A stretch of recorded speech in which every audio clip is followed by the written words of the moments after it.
Carter, Thursday's the NFL draft. You mentioned a bunch of guys that have been able to build instant legacy status, legend status, like Joe Burrow and the rest of the cast from 2019 coming back. And that's pretty rare when within 3 years you're a legend, but they have cemented their lore in college football history. So we move on to the next wave going into the NFL draft. Who's coming off the board? What are your thoughts about how many go for the Tigers? So obviously the story is going to be Derek Stingley Jr. And he is probably the most fascinating player in this first round, right? If you just take Stingley's 2019, he's a top 5 pick. But you have all these extra things surrounding him, right? He's been very hurt. He has had a bunch of bizarre injury situations. And he also is very quiet, right? Derek Stingley is not Tyrann Mathieu. He's not Patrick Peterson.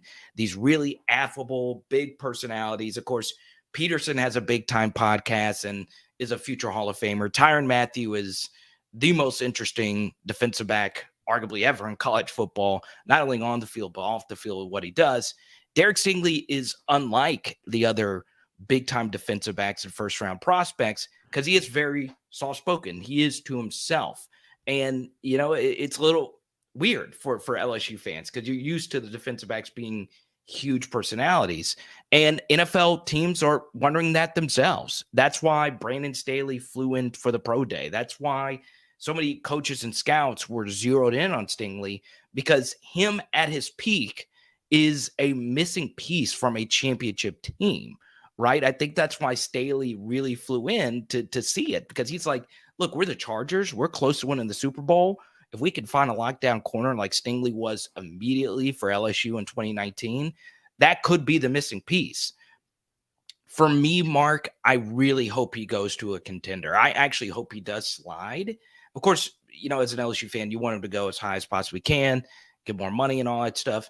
But I think going to a good locker room situation would be really good for Derek Stingley. Whereas if he goes to Houston in a rebuilding phase, it's a little bit different, right? Because that is more so what 2020 and 2021 LSU was, which was a lot of losing, a lot of locker room dysfunction, a lot of chaos. So, you know, for me, is he going to go before Sauce Gardner? I don't know. Could he slide below Kaiir Elam? I don't think so, but I could see that potentially happening. I don't. You look at the betting markets, Mark, 12.5, 13 seems to be where, you know, the over-under is for him. Man, if I'm a contender, I'm taking that chance, right? Because him at his peak is pretty good. Yeah, and there's not too many of those guys that can lock it down on one side of the field like he did, in that championship season.